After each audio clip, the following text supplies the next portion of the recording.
శత్రువు చూడడానికి వచ్చాడు. చూడడానికి వస్తే అక్కడ ఎదురు శత్రువు ఎన్ని మూరలు అండి? 6 మూరల జానుడు.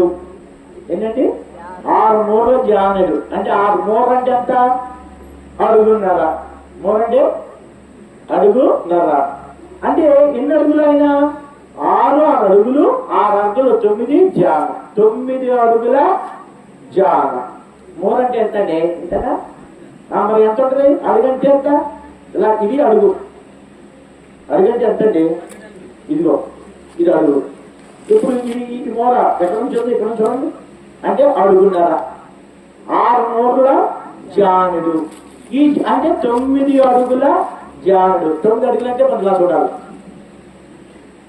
మరి ఈ ఫిలిష్తీయుల యుద్ధంలో, ఇశ్రాయేలు ప్రజలు ఫిలిష్తీయుల యుద్ధంలో ఎన్నిసార్లు అతడు సవాల్ చేశాడు? 40 రోజులు సవాల్ చేశాడు. 40 రోజుల్లో ఎన్నిసార్లు సవాల్ చేశాడు? ఉదయము సాయంకాలం. అంటే ఎన్నిసార్లు? 80 సార్లు. ఎన్నిసార్లు అంటే 80 సార్లు సౌలు పారిపోయాడు, 80 సార్లు దావీదు పారిపోయాడు, సైన్యం అంతా పారిపోయారు. ఇప్పుడు ఈ దావీదు 17 ఏళ్ల కుర్రాడు దావీదు, ఆ యుద్ధం చూడడానికి వచ్చిన దావీదు పారిపోతుంటే ఏమొచ్చింది? వీళ్ళకి ఏమొచ్చిందంటే నవ్వు వచ్చింది. ఎందుకులా పారిపోతున్నారు అని అంటే వాళ్ళు ఏమన్నారు? నువ్వు కూడా లగెత్తరా అన్నారు. దేనికి లగెత్తాడు రా?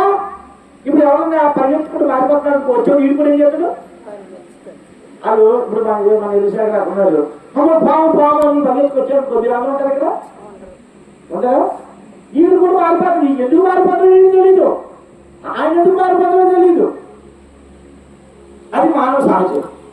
ఈయన పారిపోతుంది. దావీదు గారు ఎందుకు పారిపోతున్నారు అంటే, అదిగో చూడరా 6 మూరల జానుడు, 6 ఫిలిష్తీయులు, 6 గొలియాతు, 6 చోడు ఈ వీటి అంతా ఇవన్నీ 6 గురించి ప్రకటిస్తున్నారు.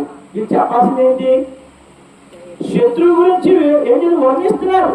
ఆడు ఇంద్రుడు, చంద్రుడు, ఆడు చాలా బలాఢ్యుడు, ఆడు లోకి అవడంటారా నడుపుకోలేటప్పుడు అన్నారు. అందరూ పారిపోయారు. అప్పుడు 15 ఏళ్ళ దావీదు గారు ఒక్క మాట వాడాడు. ఏం మాట వాడాడంటే, సున్నతి లేని ఫిలిష్తీయుడు ఎంతటి వాడు, జీవముల దేవుని సైన్యాన్ని తిరస్కరించిన ఈ సున్నతి లేని ఫిలిష్తీయుడు. అంటే అర్థమేంటి? వాడు 6 రోజులు జ్ఞానం ఉండొచ్చు, 9 అడుగులు ఉండొచ్చు, ఏదైనా ఉండొచ్చు, కానీ వాడికి ఏలేదు సున్నతి నిబంధన. కాబట్టి ఇప్పుడు కూడా మనం నిబంధన ప్రజలు దేవుడు నిబంధన చేసే దేవుడు రక్తంతో చేసిన, అందుకే నిబంధన ప్రజలు అంటే